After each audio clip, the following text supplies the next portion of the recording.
So today, I want us to talk about something, not cartoons, not Blender, not Unreal Engine, and not even about game development or animation.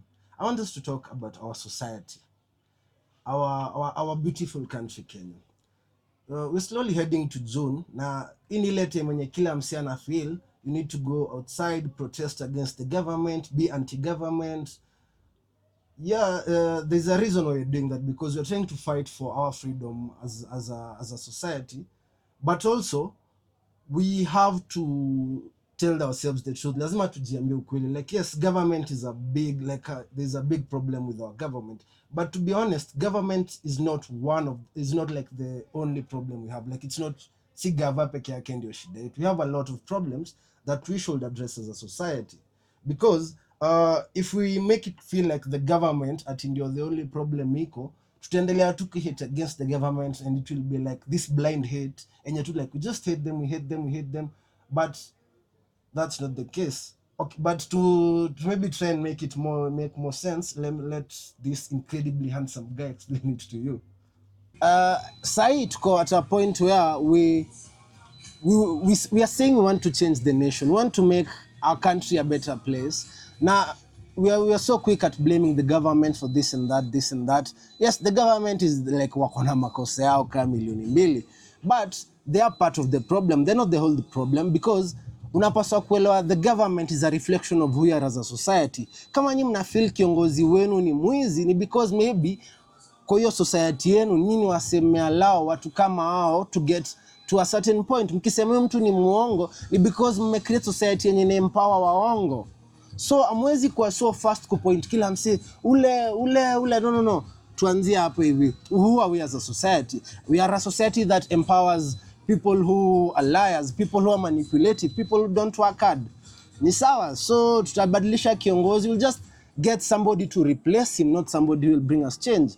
So as we are going into this next month, everybody in Koshua are very riled up. You want to like make the government feel a certain kind of way. But let's talk about integrity. Yes, we don't have a government that has integrity, but we also don't have a society con integrity. Unapata kila mtu ako like, oh, Ruto anafanyanga hivi, oh, ule siasa alidanganya. But when you look at those people, unapata huyu, wewe mwenyewe ni muongo, ulidanganya, wewe hujalipa watu wako, ulipotea na pesa ya kampuni yote. Alafu so fast kwa gava. Na working hivyo. Unaona, mkitaka create a good society, ama mkitaka good leaders in your society, mnapaswa create a good society. Yes, mnaweza try kuchoose, but mnapaswa kuelewa kila msi ataangalia huyu as a society, alafu make the most out of that. So mkiendelea kuempower watu ni waongo, msimu next atakuwa muongo. So it won't really help a lot. So back again, my case and point ni gani? To be honest, in the creative industry, hakuna Kenya Kwanza government. There's no Ruto like who works there. But ukiangalia, the creative industry has to be one of the most fucked up like industries in Kenya, because like it's like there is no creative industry, but it is there. Like it's so interesting. And most of the people when you are on power in the creative industry, between wako in their 30s, their 40s, not like in their 20s, obviously, because like there are those who like get that opportunity when they're really young. Kuna wenye wako like, but most of the people wako 30s, maybe late 30s, early 40s. Yeah. And you find like we have this whole situation, and this industry is a mess. Like ukiuliza anybody a question about the creative industry, the first thing they'll tell you ni venye wanzeni kugumu. It's so like you can get it, unless you get like one of those agency job, like it's so hard to have maybe a freelance creative career, or just generally a creative career in Kenya. Alafu ukiangalia like most of these anti-government protesters, msekai Rico Mondi, akina Boniface Mwangi, all these people, unapatanga they have like a certain amount of influence, like they call us out to the streets na tunaendanga. Lakini ukiangalia kwa hiyo problem, like society, we need to fix something in society, because ukiangalia Kenya Kwanza government, they're doing wrong, like they're taking the country to the ground. The creative industry inakwanga tu sinking, ni vile tu creativity has a way of coming back up. Like stories inakwanga tu mob, like talent is no longer a thing. And that's the culture yenye inakuwa maintained na people who like a younger generation. So unaona hawa wasi wenye wana feel like they're activist, instead of like always kwenda kwa streets, okay tunapaswa kwenda kwa streets kibidi, but unaweza make much more of a positive change ukiongelesha like your age mates and like tell them about integrity, make integrity a thing, because tukiendelea kusema hawa leaders watatoka, alafu the next person mwenye atakuja atakama do the same thing, tuta replace huyu mse na another person mwenye atakuja kumreplace, ata change anything. So mimi naweza sema like nyi mko na influence. First thing mnaweza like kaka, there's one thing good you can do for the country, ni anzeni ku talk to your age mates about the value of integrity. Mbona tukiwa like na integrity in our workplaces, ama tukiwa na integrity like in our day to life, ama like whenever you have power, mbona integrity itasaidia? Because hao ndio wameanza kuingia into power. Creative industries ni ngumu sana upate msi like ako 50 60, most 30s 40s, but it's still going to the ground. Mbona msitumie influence yenu ku make your age mates understand integrity, openness, wache kuwa like always judgmental. No, like we have to create a country. Na kama basi wazazi wetu like they are very strict on how they believe life works, mbona sisi generation nyingine yenye inaingia kwa power tusianze kumake integrity popular again? Mbona tusianze kumake hard work a thing? We want to create this country yenye tuna glorify wezi, tuna glorify waongo, alafu mnataka leader change kama venye mmeambiwa nayo mse. No, it can't, haiwezi work hivyo. So a lot of people wako na more power than the government when it comes to influence. Like kuna wase wako na like 1 million 2 million followers, like huu ukisema ukiamka asubuhi uingie live useme kitu noma, uta make more impact kuliko president. But sasa tuko na shida ya mindset, na kama nyinyi wase mko na hiyo power, na especially unaona watu ka activists, unajua influencers like more, they're more about fun, or you say like we like seeing them being a certain kind of way, tunataka like they make us feel like tunacheka, tunaenjoy, tunataka kwenda out, kind of those. But activist, you mnapaswa kuwa okay, si mnapaswa, mnasemanga you're trying to save the nation, but sasa yeah, you've done your part, tumekuwa na like a lot of protest, but sasa what about the problem of our mentality? Alafu sasa it's slowly shifting kutoka kwa wazazi inaingia kwa this young generation and inaingia into power.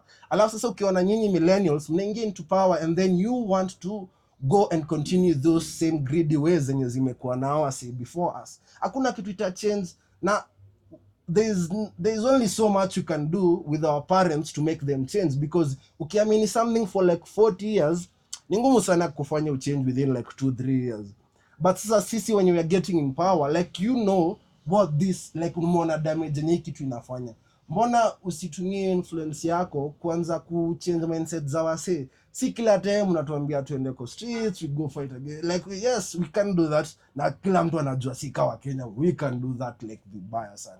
Mbona tuanze kuchange sasa like more about mental freedom, like tuanze kurelease hii perspective yenye tuko nayo niko very blind, ianze kuwa ni more about something that we are trying to free ourselves from mental slavery.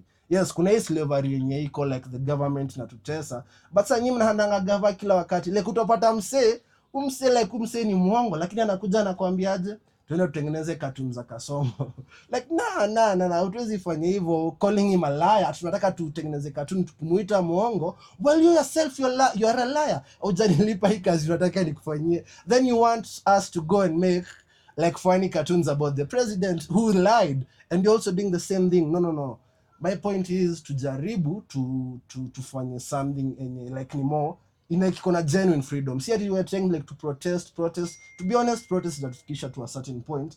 But let's start talking about the mental slavery. So anyway, hata niache kuteta inakaa ni kama I'm ranting ama like I'm trying to me, but it's something we need to solve, na ni something we need to like do it kama we genuinely want any bright future for our country. Sijui, maybe mnaweza tage Recomondi, akina Boniface Mwangi, Hanifa, like maybe hao kama activist mnajua, maybe nyinyi mnafikiriaje? Maybe that's just my opinion, mtaniambia you know what, that's just your opinion. Yeah, alafu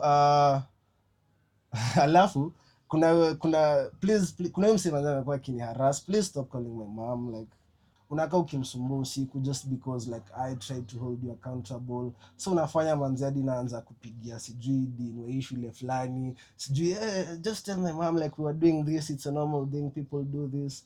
Please stop harassing my mom. Ah, please stop. Achana my mom, like mimi ndio have something against you and mimi ndio nilikuhold accountable. At no point should you like feel comfortable to harass my mom. But sasa jua utanisikiza, maybe kawe ni beshte yake, please tell him to stop harassing my mom. Si tataja ni nani, but please don't do that. Unajua like my mom doesn't, is not part of this. Mimi ndio nilijiweka kwa hii career na mimi ndio doing this, so please stop harassing my mom. Maybe nyi mnajua mnajua, maybe the guy, some of you like you part of this, so you understand. I won't maybe sita kuweka out there because najua wakenya watakuanda like the internet people are not nice, so I don't want to put in the situation, but please stop harassing my mom if you can. It's not really an option, but please stop doing that. Na kawe ni beshti yake mwambie that's ukitaka kukataa na nini yangu ni sawa, but don't leave my mom out of this. Like why? Why would you do that? Nah, leave my mom out of this.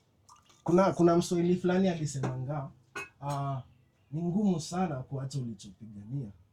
Na pia bado akasema ni ngumu sana kuacha vitu vilivyochanganyika. So that's why umeona like hakuna kitu yote yenye put out there about you, but stop doing that to my mom. Sitakuanika, sitakufanya hivyo because like we have done a lot of stuff together, tuko na wewe places mob, so sita betray your feelings just because you decided to be like a big gift. That's really sour, but yeah, stop doing that.